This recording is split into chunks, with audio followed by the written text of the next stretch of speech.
What is up guys, hi so welcome back to my new vlog. ಇವತ್ತು ಋಷಿ ಅವರೇ, ನಿಮ್ಮ ಮಗಳನಾಗೆ ನನಗೆ ಕಾಣಿಸ್ತಿದೆ, ಸೊ ಜಾಸ್ತಿ ನಗಬೇಡಿ. ಸೊ ಇವತ್ತು ನಮ್ಮ ಹತ್ರ ಇದೆ MG ZS EV. ಏನಂತೀರಾ? ಸಖತ್ತಾಯ್ತು. ಸೊ ಇದು ನಮ್ಮ ಋಷಿ ಅವ್ರದ್ದೇನೆ, ಅದಕ್ಕೆ ಇವತ್ತು ಗಾಡಿ ತಂದಿದ್ದಾರೆ ಋಷಿ ಅವರು. ಸ್ವಲ್ಪ ದಿವಸ ಆದ್ಮೇಲೆ ಬಂದು ಏನೋ ಒಟ್ನಲ್ಲಿ ನೀವೇ ತಾನೇ ತಂದಿರೋದು ಗಾಡಿನ, ಅಷ್ಟೇ ನಮಗೆ ಮ್ಯಾಟ್ರ್ ಆಗೋದು. ಇದರಲ್ಲಿ 174 BHP ಇದೆ, ಮತ್ತು 280 Nm ಟಾರ್ಕ್ ಇದೆ ಬ್ರೋ. ಯಪ್ಪ ಏನು ಪವರ್ ಗುರೋದು, ಕೂತ್ಕೊಂಡ್ರೆ ಮಾತ್ರ ನೆಕ್ಸ್ಟ್ ಲೆವೆಲ್. ನಿಮಗೆ ಗೊತ್ತು EV ನನ್ನ ಚಾನಲಲ್ಲಿ ಫಸ್ಟ್ ವೆಹಿಕಲ್ ಗುರು EVದು. ಫಸ್ಟ್ ವೆಹಿಕಲ್ EV ರಿವ್ಯೂ ಮಾಡ್ತಾ ಇರೋದು. ಸೊ EV ಗೊತ್ತು ನಿಮಗೆ, ಇನಿಷಿಯಲ್ ಅಂತೂ ಕಿತ್ಕೊಂಡು ಹೋಗ್ತಾ ಇರುತ್ತೆ. ಸೊ 280 Nm ಟಾರ್ಕ್ ಅಂದರೆ ಯೋಚನೆ ಮಾಡಿರಿ. ಸೊ 0 to 100% ಇದು 8.5 to 9 ಅವರ್ಸಲ್ಲಿ ಚಾರ್ಜ್ ಆಗುತ್ತೆ. ಫುಲ್ 100%ಅಲ್ಲಿ 461 ಕಿಲೋಮೀಟ್ರ್ವರೆಗೂ ಓಡುತ್ತೆ ಗುರು. ಮಸ್ತ್ ಅಲ್ವಾ? ಎಲ್ಲಿಗಿರೋ ಆರಾಮಾಗೆ ನಾವು ಕುಣಿಗಲ್ಗೆ ಹೋಗ್ಬಿಟ್ಟು 2 ಸತಿ ಕುಣಿಗಲ್ಗೆ ಹೋಗ್ಬಿಟ್ಟು ಆರಾಮಾಗಿ ಸೊ ಆರಾಮಾಗಿ ಹೋಗ್ಬರ್ಬೋದು. ಸೊ ಗೈಸ್, ಇದ್ರ ವೀಲ್ ಬೇಸ್ ಬಂದ್ಬಿಟ್ಟು 2585 mm ಬರುತ್ತೆ, ಮತ್ತು 17 ಇಂಚ್ ಅಲಾಯ್ ಬೇರೆ ಬರುತ್ತೆ ಇದ್ರ ಜೊತೆ. ಮಸ್ತ್ ಅದೊಂದು ಎಕ್ಸ್ಟ್ರಾ. ಸೊ ಬನ್ನಿ ಬೂಟ್ ಓಪನ್ ಮಾಡಿರಿ. ಬೂಟು ನಮ್ಮ ರಿಷಾರ್ ಕಾರು ಅವರೇ ಓಪನ್ ಮಾಡ್ತಾರೆ. ಸೊ ಅದೊಂಚೂರು ಎಲ್ಲ ಇಗ್ನೋರ್ ಮಾಡಿಬಿಡ್ರಿ. ಅದು ಇವಾಗ ತಾನೇ ಬಂದಿದೆ ಗಾಡಿ.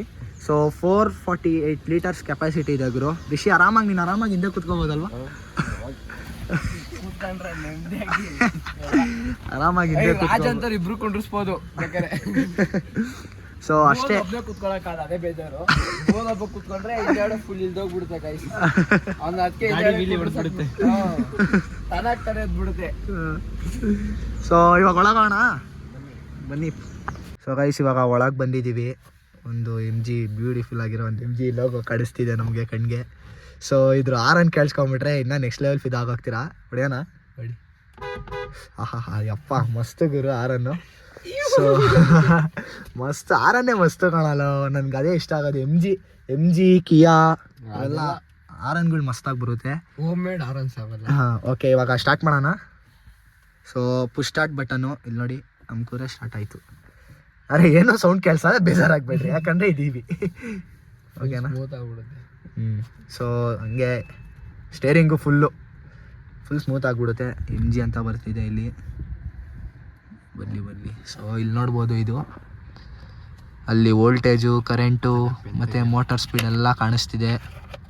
ಎಷ್ಟು ಪವರ್ ಕನ್ಸ್ಯೂಮ್ ಮಾಡೋದು ಅಂತಲೂ ಕಾಣಿಸ್ತಿದೆ ನೋಡಿ ಅಲ್ಲಿ, 5.8 ಅಂತ. ಸೊ ಓಕೆ, ಅದಾಯಿತು. ಇವಾಗ ಇಲ್ಲಿ ಬರೋಣ. ಕೆಳಗಡೆ ನೋಡಿದ್ರೆ ನೀವು ಗೇರ್ ಬರಲ್ಲ ನಮಗೆ.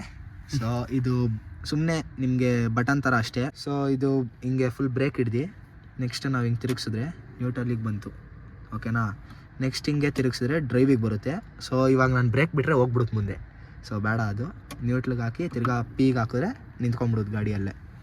ಸೊ ಇದರಲ್ಲಿ ಮೋಡು ಮತ್ತು KERS ಮತ್ತು ಬ್ಯಾಟ್ರಿ ಅಂತ ಬರುತ್ತೆ. ಈ ಮಧ್ಯದ ಆಪ್ಷನ್ ಅಂತೂ ನನಗೆ ನಿಜವಾಗ್ಲೂ ಗೊತ್ತಿಲ್ಲ. ಸೊ ಮೋಡ ಮೇಲೆ ಹಿಂಗೆ ಎಳೆದಿದ್ರೆ ಅಲ್ಲಿ ಚೇಂಜ್ ಆಗ್ತಾ ಇರುತ್ತೆ. ಇಲ್ಲಿ ಕಾಣಿಸ್ತಿದ್ಯಾ ನೋಡಿ, ನಾರ್ಮಲ್ ಬಂತು, ಸ್ಪೋರ್ಟ್ಸ್ ಬಂತು. ಸೊ ಸ್ಪೋರ್ಟ್ಸು, ಈಕೋ, ನಾರ್ಮಲಲ್ಲಿ ಹಂಗೆ ನಿಮಗೆ ಚೇಂಜ್ ಆಗ್ತಾ ಇರುತ್ತೆ ರೇಂಜು. ಯಾಕಂದರೆ ನೀವು ಇವಾಗ ಸ್ಪೋರ್ಟ್ಸ್ಗೆ ಹಾಕೊಂಡು ಓಡಿಸಿದ್ರೆ ಫುಲ್ಲು ಪರ್ಫಾರ್ಮೆನ್ಸ್ ಲೆವೆಲಲ್ಲಿ ಇರುತ್ತದು. ಸೊ ಅವಾಗ ಜಾಸ್ತಿ ನಿಮ್ಮ ಮೈಲೇಜ್ ಕೊಡೋಲ್ಲ. ಸೊ ಇವಾಗ ಬ್ಯಾಟ್ರಿ ಮೇಲೆ ಅಮ್ಕಿದ್ರೆ ನಾವು ಹಂಗೆ, ಸೊ ಹಿಂಗೆ ಡೈರೆಕ್ಟ್ ಬ್ಯಾಟ್ರಿಗೆ ಹೋಗ್ಬಿಡುತ್ತೆ. ಅದೆಷ್ಟು ರೇಂಜು, ಎಷ್ಟು % ಬ್ಯಾಟ್ರಿ ಇದೆ ಅಂತ ತೋರಿಸುತ್ತೆ ನಿಮಗೆ ಡೈರೆಕ್ಟು. ನೆಕ್ಸ್ಟ್ ಬಂದರೆ ನಿಮಗೆ ಗೊತ್ತು, ಇದು ಎಲೆಕ್ಟ್ರಾನಿಕ್ ಪಾರ್ಕಿಂಗ್ ಬ್ರೇಕು. ಇದು ಬಂದು auto on and off. So ಇದೇನು ಯೂಸ್ ಅಂದರೆ, ಇವಾಗ ಎಲ್ಲರೂ ನೀವು ಟ್ರಾಫಿಕಲ್ಲಿ ನಿಂತ್ಕೋತೀರಾ ಅಂದರೆ ಗಾಡಿ ನಿಮಗೆ ಬ್ರೇಕ್ ಹಿಡಿದು ನಿಲ್ಸಿದ್ದೀರಾ ಅಂದರೆ ಆಫ್ ಆಗಿಬಿಡುತ್ತೆ ಡೈರೆಕ್ಟು. ಬ್ಯಾಟ್ರಿ ಜಾಸ್ತಿ ಮೈಲೇಜ್ ಕೊಡುತ್ತೆ ಅಷ್ಟೇ, ಇನ್ನೇನಿಲ್ಲ ಅದರಲ್ಲಿ. ಸೊ ಅದೊಂದು. ನೆಕ್ಸ್ಟ್ ಬಂದರೆ ಹಿಂಗೆ ಇಲ್ಲಿ ಸ್ವಲ್ಪ ಜಾಗ ಸಿಗುತ್ತೆ ನಿಮಗೆ, ಇಲ್ಲೂ ಒಂಚೂರು ಜಾಗ ಸಿಗುತ್ತೆ. ಸೊ ಹಿಂಗೆ ಎತ್ಕೊಂಬೋದು ಕೈನ ಆರಾಮಾಗಿ ನಾವು ಓಡಿಸುವಾಗ. ಇನ್ನೇನು ಆರಾಮಾಗಿ ಆಟೋಮೆಟಿಕ್ಕು, ಒಂದು ಕಾಲು ರೆಸ್ಟು, ಒಂದು ಕಾಲು ಹಿಂಗೆ ಇರುತ್ತೆ, ಓಡಿಸ್ತಾ ಇರ್ಬೋದು. ಇದು ಬಂದರೆ ಲಜಾರ್ಡ್ ಲೈಟು. ಸೊ ನಿಮಗೆ ಈ ಕಂಟ್ರೋಲ್ಸ್ ನಾನೇನು ಹೇಳಿಲ್ಲ. ಈ ಕಂಟ್ರೋಲ್ಸ್ ನೋಡಿ, ಇದು ಹೋಮ್ ಅಂತ ಇದೆ. ಹೋಮ್ ಮೇಲೆ ಹೊತ್ತಿದ್ರೆ ಡೈರೆಕ್ಟ್ ಈ ಇನ್ಫರ್ಟೈನ್ಮೆಂಟ್ ಸಿಸ್ಟಮ್ ಬಂದ್ಬಿಡುತ್ತೆ. 10.1 ಇಂಚ್ ಇನ್ಫರ್ಟೈನ್ಮೆಂಟ್ ಸಿಸ್ಟಮ್ ಬರುತ್ತೆ ನಿಮಗೆ. ಸೊ ನೆಕ್ಸ್ಟ್ ಇದು ವಾಲ್ಯೂಮ್ ಅಪ್ ಆ್ಯಂಡ್ ಡೌನ್. ಇದು ಹಿಂಗೆ ಕೆಳಗಿಳಿದ್ರೆ ಮೈನಸ್ಸು, ಮೇಲೆ ಎತ್ತಿದ್ರೆ ಪ್ಲಸ್ ಆಗುತ್ತೆ. ನೆಕ್ಸ್ಟ್ ಇದು AC ಕಂಟ್ರೋಲ್ಸು, ಇದು ನೆಕ್ಸ್ಟ್ ಡಿಫಾಗರ್, ನಿಮ್ಗೇನಾದ್ರು ಅಂದರೆ ಮಳೆ ಟೈಮಲ್ಲಿ ಆ ಥರ ಯೂಸ್ ಆಗೋದು. ಇದು ರೇರ್ದು, ಇದು ಫ್ರಂಟ್ದು. ನೆಕ್ಸ್ಟ್ ಇದು ಫ್ಯಾನ್ ಸ್ಪೀಡು, ಇದು ಟೆಂಪ್ರೇಚರ್ದು ಅಷ್ಟೇ, ಇನ್ನೇನು ಇಲ್ಲ ಇಲ್ಲಿ. ಇದು ನಾರ್ಮಲ್ ಚಾರ್ಜಿಂಗ್ ಪೋರ್ಟ್ಸು ಅದು ಇದು ಎಲ್ಲ ಬಂದ್ಬಿಡುತ್ತೆ ಜೊತೆಯಲ್ಲಿ. ನೆಕ್ಸ್ಟ್ ಮೇಲೆ ಲೈಟ್ ಕಂಟ್ರೋಲ್ಸು ನೋಡ್ಬೋದು. AC ಆಗಿದ್ದು ಫುಲ್ ತಣ್ಣಗಾಗ್ಬಿಡುತ್ತೆ ಗುರು, ಕಮ್ಮಿ ಮಾಡಿಗುರು ಒಂಚೂರು AC-ನ, ಯಪ್ಪ ಹೆವಿ ತಣ್ಣಗಾಗೋಯ್ತು. ಸೊ ಮಸ್ತು, ಗಾಡಿ ಬಗ್ಗೆ ಎಲ್ಲ ಹೇಳಿದ್ದೀನಿ ಅಂತ ಅನ್ಕೋತೀನಿ. ನೆಕ್ಸ್ಟ್ ಇಲ್ಲಿ ರೈಟಿಗೆ ಬಂದರೆ ನಿಮಗೆ ORVM ಕಂಟ್ರೋಲ್ಸ್ ಬರುತ್ತೆ. ಹಿಂಗೆ ನೋಡಿ, ಇಲ್ಲಿ ರೈಟ್ ಹಾಕೋತೀನಿ, ಮೇಲೆ ಕೆಳಗೆ ಮಾಡಿದ್ರೆ ನೋಡಿ ಅಲ್ಲ ಹಂಗೆ ಆಗ್ತಿದೆ, ಎಲ್ಲ ಅಡ್ಜಸ್ಟ್ ಆಗ್ತಿದೆ.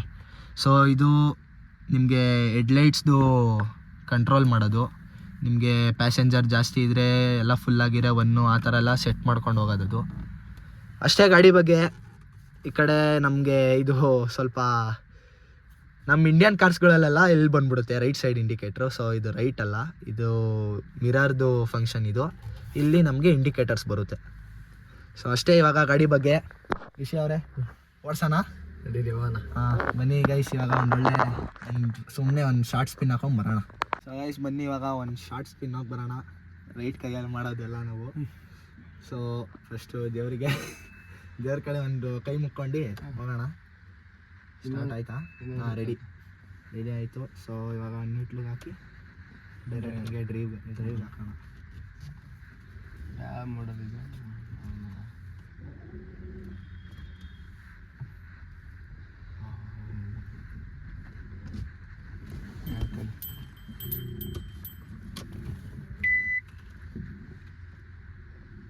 ಸ್ಟ್ರೈಟ್ ತಪ್ಪಾಗೈತೆ ನೋಡಿಬೇಡಿ. ಇದು ಬಾಲ್ಕು ರೆಡಿ ಅಲ್ಲ. ಸೊ ಗೈಸ್ ಓಡಿಸೋ ಫೀಲೇ ಬೇರೆ, ಅದು ಯಾರ ಹತ್ರ ಹೇಳ್ಕೊಳಕ್ಕಾಗಲ್ಲ. ಸೊ ನಾವು ಒಂಥರ ಬಾಯ್ಸ್ ಹೆಂಗೆ ಒಂಥರ ಪೆಟ್ರೋಲ್ ವೇರಿಯನ್ಸಿಗೆ ಜಾಸ್ತಿ ಪ್ರಿಫರ್ ಮಾಡೋದು. ಸೊ ನಾನು ಇಲ್ಲಿವರೆಗೂ ಯಾವತ್ತೂ ಆನೆಸ್ಟಾಗಿ ನಾನು ಯಾವತ್ತೂ ಓಡಿಸೇ ಇಲ್ಲ EV-ನ. ಸೊ ಇದೇ ಫಸ್ಟ್ ಟೈಮ್ ನಮ್ಮ ರಿಷಿ ಅವರು ಆಪರ್ಚುನಿಟಿ ಕೊಟ್ಟಿದ್ದಾರೆ ಓಡ್ಸೋಕ್ಕೆ. ಸೊ ಚೆನ್ನಾಗಿದೆ, ಒಂಥರ ಮಸ್ತು. ಆದರೆ ನಮಗೇನು ನಮಗೊಂದು ನಂಬಿಕೆ ಮೇಲೆ ಕೊಟ್ಟಿರ್ತಾರೆ, ಅದನ್ನು ಉಳಿಸ್ಕೋಬೇಕಷ್ಟೇ. ಏನಂತೀರ ರಿಷಿ? ಅಷ್ಟೇ. ಆ ಕಡೆ ಗಾಡಿ ನೋಡಿದೆ ಆರಾಮ ಪೀಸ್ ಬರಲ್ಲ. ನಾವು ಆಡ್ಸಲ್ಲ ಅಂದ್ರೆ ಹೋಗಲ್ಲ. ಇಲ್ಲ ಹೋಗುತ್ತೆ, ಅದು ರಾಕೆಟ್ ಆಗ್ಬಿಡುತ್ತೆ. ಆಮೇಲೆ ಕಂಟ್ರೋಲ್ ಮಾಡೋಕ್ಕಾಗಲ್ಲ. ಸುಮ್ಮನೆ ಅವೆಲ್ಲ ಯಾಕೆ?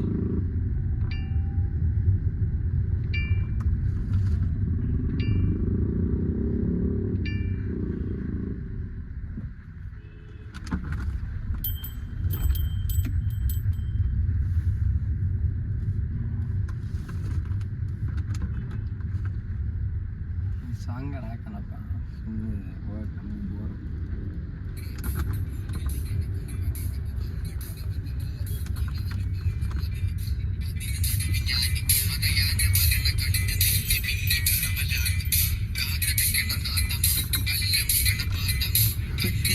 ನಮ್ಮ ಫ್ಯಾನ್ಗೆ ನಮ್ಮ ಸ್ಕೂಲ್ ತೋರ್ಸೋಣ ರಿಷಿ ಅವರೇ? ಹಾಂ ನಮ್ಮ ಸ್ಕೂಲ್ ತೋರ್ಸೋಣ. ಹೋಗ್ದಿರೋ ಸೈಡ್ಗೆ ಯಾಕೆ ಕಾರ್ ಬರ್ತಾರೆ ಕಾಣಿಸ್ತಾ ಇಲ್ವಾ?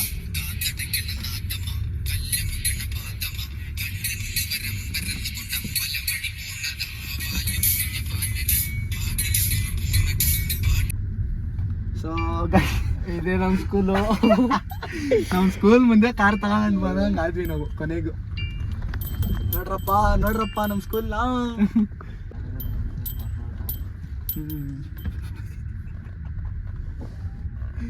ಅವೆಲ್ಲ ನಾವು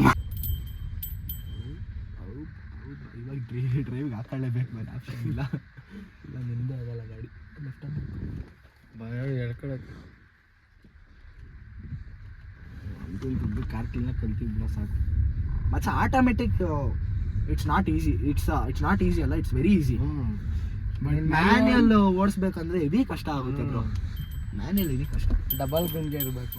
ಮ್ಯಾನ್ಯಲ್ದು ಏನು ಗೊತ್ತಾ, ಒಂದು ಎಕ್ಸ್ಪೀರಿಯನ್ಸ್ ಇರಬೇಕು, ಇನ್ನೊಂದು ನೆಕ್ಸ್ಟ್ ಲೆವೆಲ್ ಗುಂಡಿಗೆ ಇರಬೇಕು. ನೀನು ಎಲ್ಲೇ ಬಿಟ್ಟರು ಹಿಡಿಯೋ ಥರ ಇರಬೇಕು ಅದನ್ನು.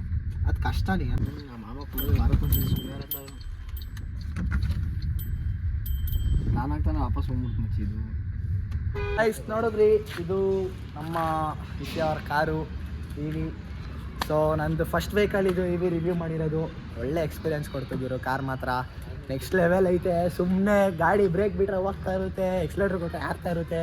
ಚೆನ್ನಾಗೈತೆ ಮಾತ್ರ, ಮಸ್ಟು ಒಂಥರ ಓಡಿಸ್ಬೇಕು ಅಂತ ಆಸೆ ಬಂದ್ಬಿಡ್ತು ಫಸ್ಟ್ ಟೈಮು.